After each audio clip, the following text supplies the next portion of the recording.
جو بیان شروع ہوتا ہے وہ اللہ تبارک و تعالی کی ذات اقدس سے متعلق ہوتا ہے، اس کو الہیات کہا جاتا ہے۔ عقیدے کا جو باب ہوتا ہے، جو مضمون ہوتا ہے، اس میں تین چیزیں بیان ہوتی ہیں۔ ایک حصے کو کہتے ہیں الہیات، اور اس میں اللہ تبارک و تعالیٰ کی ذات پاک اور اس کی صفات مبارکہ کا بیان کیا جاتا ہے۔ دوسرا باب ہوتا ہے النبوات۔ نبوت سے متعلق جتنے بھی عقائد ہوتے ہیں وہ سارے اس باب میں یا چیپٹر میں بیان ہوتے ہیں۔ اور تیسرا ہوتا ہے سمعیات۔ سمعیات کا مطلب ہوتا ہے کہ جو باتیں ہمیں دین کے نبی کریم صلی اللہ علیہ وسلم کے ذریعے سے سن کر حاصل ہوئیں، اس کو سمعیات کہتے ہیں۔ تو پھر وہ سمعیات کا بیان شروع ہوتا ہے کہ جس میں جنت کا بیان ہے، جہنم کا بیان ہے، فرشتوں کا وجود ہے، اسی طرح آخرت میں دوبارہ مرنے کے بعد اٹھنا ہے، میزان ہے، حساب و کتاب ہے، پل صراط ہے، دیگر جو عقائد ہوتے ہیں ان کو سمعیات کہا جاتا ہے۔ تو یہ تینوں چیزوں سے مل کر ایک پورا عقیدے کا مضمون بنتا ہے، جس میں سب سے پہلے الہیات، اللہ تعالیٰ کی ذات و صفات سے متعلق باتیں، نبوات، انبیاء کرام علیہم السلام سے متعلق باتیں، اور سمعیات کے ان کے ذریعے سے جو چیزیں ہم نے سن کر حاصل کی ہیں۔ سمعیات سماع سے ہے، اور سماع کا مطلب کیا ہوتا ہے؟ سننا۔ تو یہ سنی ہوئی باتیں جو نبی اکرم صلی اللہ علیہ وسلم سے ہمیں ملی اور قرآن عظیم سے ہمیں ملی، اس کو سمعیات کہا جاتا ہے۔ تو اب ہم جو ہے حقیقتاً اب ہم عقیدے کا بیان اتنے دن کے بعد اب شروع کر رہے ہیں۔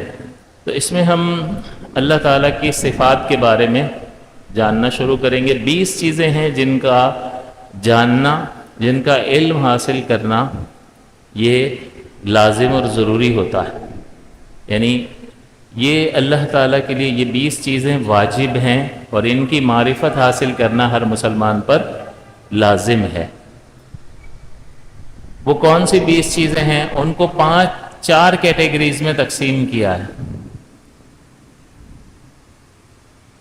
ایک صفت نفسیہ کہلاتی ہے۔ وہ صفت نفسیہ ایک ہی صفت وجود، یعنی اللہ تبارک و تعالیٰ کی ذات اقدس کا ہونا، یہ سب سے پہلی چیز ہے۔ کیونکہ سب سے پہلے تو آپ ایک ذات کو ثابت کریں گے، پھر اس کے لیے صفات ثابت کریں گے نا۔ ایک ذات ہے اور اس کے یہ کمالات ہیں، تو پہلے آپ کو کیا ثابت کرنا پڑے گا؟ کہ ایک ذات ہے۔ اس ذات کے وجود کو ثابت کریں گے، اور پھر اس کے لیے تمام کمالات کو ثابت کریں گے۔ تو سب سے پہلے وجود کی بات ہوگی یا نہیں ہوگی؟ تو اس صفت کو صفت نفسیہ کہا جاتا ہے۔ پھر اس ذات کے لیے جو صفات ثابت ہوتی ہیں ان کو صفات معانی کہا جاتا ہے۔ یہ ذات پر ایک زائد معنی ہوتا ہے جس کو صفت کہا جاتا ہے۔ ذات پر ایک زائد معنی ہوتا ہے۔ یہ 7 وہ صفات ہیں جس کو صفات معانی کہا جاتا ہے۔ علم، ارادہ، قدرت، سمع، بصر، کلام اور حیات یعنی زندگی، یہ 7 صفات جو ہیں یہ صفات معانی کہلاتی ہیں، جو اللہ تبارک و تعالیٰ کی ذات کے ساتھ قائم ہیں، کبھی اس کی ذات سے جدا نہیں ہوتی۔ اگر علم کو جدا مان لو، اللہ کی ذات سے جدا مان لو، تو پھر تو جہالت لازم آتی ہے، یہ تو عیب ہے۔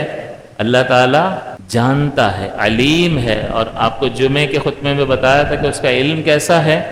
تفصیلی، ہر شے کی تفصیل کو جانتا ہے، ہر شے کو جانتا ہے، اور اس کی ہر تفصیل کو جانتا ہے۔ کوئی بھی چیز اس کے علم سے خارج نہیں ہے۔ دوسری صفت ارادہ ہے۔ تو اگر صفت ارادہ اس کے لیے نہ مانو تو پھر تو معطل ہونا لازم آتا ہے کہ وہ کوئی ارادہ ہی نہیں کر سکتا۔ آپ اور میں ارادے کر سکتے ہیں 1000 قسم کے، اور اللہ تعالیٰ ارادہ نہیں کر سکتا۔ اللہ تعالیٰ صفت ارادہ سے متصف ہے۔ قدرت اس کے لیے مانیں گے، کیونکہ قدرت اگر نہیں مانیں گے تو پھر عدم قدرت یعنی عاجز ہونا پایا جائے گا۔ اللہ تعالیٰ عاجز ہے یا قادر ہے؟ قادر ہے، وہ سب کچھ کر سکتا ہے۔ اس کی ذات اقدس کے لیے قدرت، قرآن میں ساری چیزوں کا بیان موجود ہے، اور عقلاً بھی یہ چیزیں ثابت ہوتی ہیں۔ سمع وہ سنتا ہے، اگر سننا نہیں مانیں گے تو کیا پایا جائے گا؟ کیا وہ بہرا ہے؟ عیب ہے یہ۔ اسی طرح بصر دیکھنا، کلام فرمانا، اور حیات زندگی۔ کوئی مردہ تو ان صفتوں سے متصف نہیں ہوتا نا، ان صفات سے۔ مردہ عالم ہوتا ہے، مردہ ارادہ کرتا ہے، مردہ قادر ہوتا ہے، مردہ سمیع اور بصیر ہوتا ہے؟ نہیں۔ اس کا مطلب وہ حی ہے۔ تو اللہ تعالیٰ کے لیے یہ 7 صفات جو ہے وہ ماننا لازم ہے، یہ صفات معانی ہیں۔ اب اسی سے آپ اس میں فاعل بنا لیجئے۔ یہاں پر علم کا مطلب جاننا، ارادہ کرنا، قادر ہونا، سننے والا ہونا، دیکھنے والا ہونا والا ترجمہ ہو رہا ہے۔ اور یہ جو نام ہے اس کو صفات معنویہ کہتے ہیں، اسی سے یہ بنا ہے، علم سے علیم۔ اب جب آپ علیم کہیں گے تو صرف علم کا تصور نہیں آئے گا، بلکہ ایک ذات اور اس کی ایک صفت علم کا تصور آئے گا۔ ایک ذات ہے جو جانتی ہے۔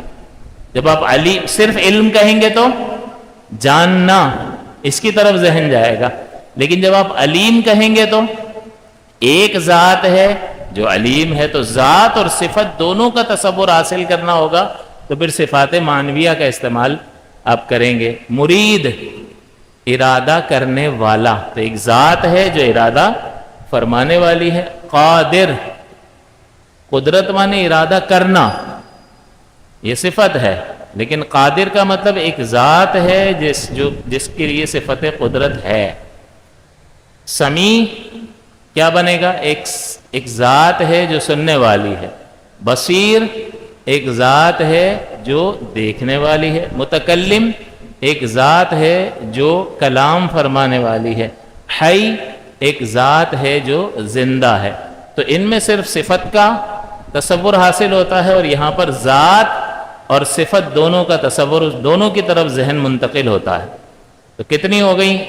یہ 1 اور یہ 7 8 اور یہ 7 15 ہو گئی، اور یہ صفات سلبیہ یہ 5 ہیں۔